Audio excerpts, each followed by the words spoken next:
I hope everyone is enjoying summer. It's been a dramatic and tumultuous start to the year. Typically, government and government policy play a limited role in affecting the financial markets. But in this case, with a second-term president and potential changes in the 2026 midterm elections, the Trump administration is in a race to make changes.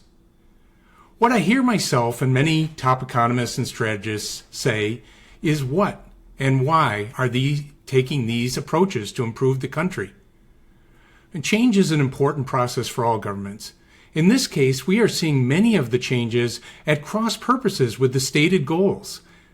In my position, I cannot focus on the reasons why. I need to prepare the portfolios and strategies to prosper.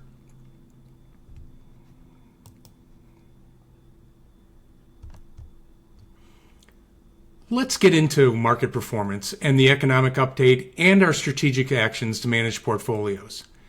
U.S. equities saw sharp early losses up to 20+% after the Trump administration announced sweeping tariff changes on April 2nd, roiling nearly every sector. However, partial rollbacks later in the month helped calm markets, and optimism returned as robust earnings, particularly in technology, drove a strong rebound. As you can see, all broad categories of stocks and bonds moved higher. The international markets dominated performance. The notable exception was U.S. small company stocks that finished the first half negative. We drastically reduced our exposure to small companies over the last year to dodge much of this weakness and are targeting more reductions this summer. It's not just government policies we had to contend with. It was geopolitical risks and conflicts across the globe. Some of this has calmed, but we are still left with a cloudy outlook.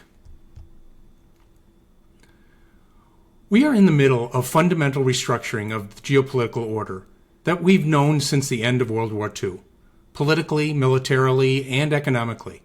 The integrated global system we've come to rely on over the past several decades is rapidly changing and may look very different going forward. We can't assume this system will survive in the years ahead, whether that means the end of multinational military alliances, the abandonment of long-held agreements between trading partners, or the redrawing of complex supply chains that have dominated global trade. The temperature around the globe has generally eased since early April, when the U.S. administration rolled back some of the sweeping tariffs. Negotiations are ongoing, with the process achieved on a couple of fronts. Economic activity has emerged unscathed in most places, and some cautious optimism surrounds the outlook. But international commerce is unlikely to see a return to old norms.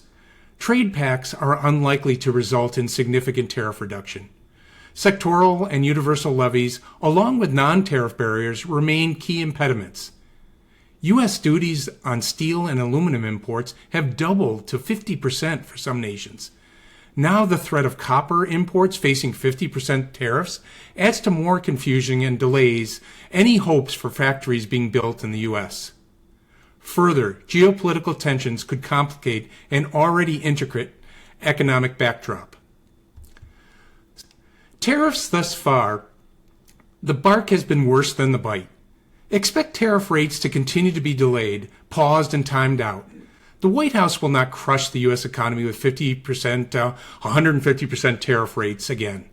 10% tariff rates will still be damaging to the U.S. consumer and businesses, but it will not cause a depression. There are various forecasts on the impact of tariffs, but one thing is clear. U.S. consumers and businesses will experience most of the impact. Goldman Sachs economists see businesses passing most of the increased tariff costs on to consumers. Their estimate is a 70% burden.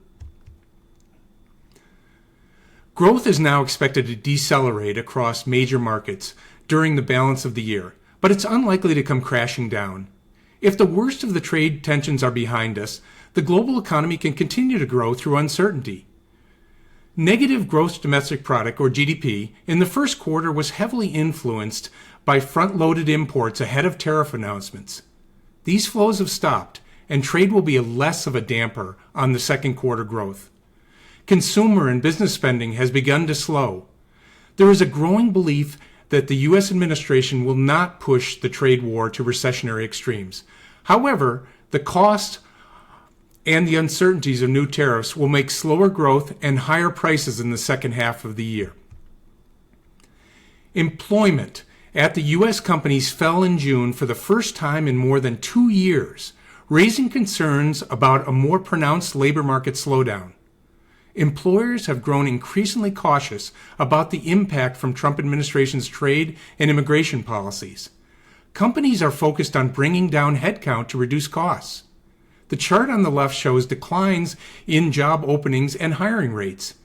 As we see on the chart on the right, to maintain the labor supply, the country has become more dependent on foreign-born workers. This is not just a U.S. story, it's a global story. Almost all developed countries have seen their birth rates decline and the need for foreign-born workers grow to maintain employment levels.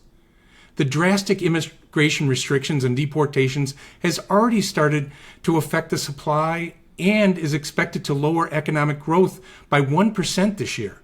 Further proof that there needs to be further immigration policy changes to sustain a healthy economy.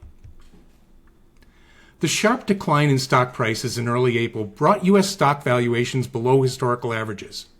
But the sharp rebound after tariff pause brought valuations well above historical averages. We factor this into positioning in U.S. stocks because not all sectors of the stock market are overvalued.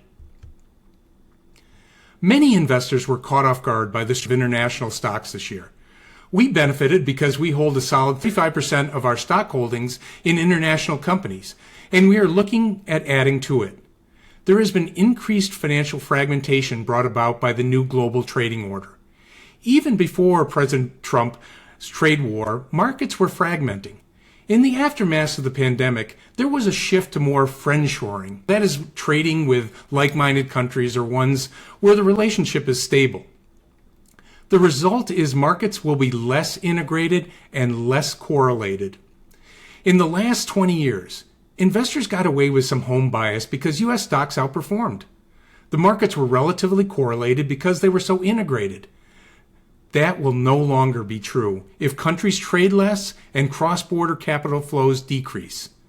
Since diversification won't be built in anymore, we are seeking it out. It is the reason why we invest in international markets. It also means managing currency risks. We use a dynamic approach to currency exposure, meaning we use a combination of hedging and gaining exposure to local currencies. There are two stories unfolding. One is short-term rates, and the other is long-term rates.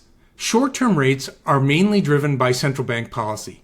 Central bankers' mandate are simple: stable employment and stable prices. If job growth continues to slow and consumers continue to retreat, then the Fed will likely move sooner to lower interest rates. But if tariffs lead to higher inflation, those cost cuts may be delayed. Many countries are ahead of the U.S. in cutting short-term rates. The best guess right now is that they will make their first cut in September, followed by one in December. Longer-term interest rates have been trending higher as government spending and subsequent borrowing needs continue unabated. We have made an emphasis in our portfolios to take advantage of these higher rates. We use high-yield money market strategy that earns over 4% for short-term needs. We use floating rate investments to capture higher yields, and we stay in short and intermediate maturities to avoid interest rate volatility. We are also using a growing percentage of hedging strategies to manage volatility and generate income. We always look ahead to future developments to capture opportunities in portfolios. We are seeing the emergence of some megatrends that we are positioning to benefit from. Artificial intelligence, increased data centers, cryptocurrencies, and blockchain technology are expanding. All these changes call for increased infrastructure, increased energy needs, and industrial metals. No one knows what AI or other technologies will mean for the economy, or how or when change will occur. If AI plays out the way other big innovations did, it will increase productivity and profitability. Stock prices will go up for companies that can make the most of the opportunity. The expectation is one reason the markets have kept rising, even though stocks are a little expensive right now. Longer term, there will be fits and starts. Technology transformation of an economy is a messy and uncertain process that creates many winners and losers. It can take decades to play out. AI will of course change the economy, but in ways we cannot yet fathom. The increased number of data centers, the use of cryptocurrencies and blockchain will add to demands for infrastructure and energy. This is a global story, and energy, in my opinion, needs to be an all-hands-on-deck approach and increase all forms of energy creation. Our increases to international markets and our domestic market allocations will help us stay ahead of these megatrends. Please reach out to me if you have any questions or I can help in any way.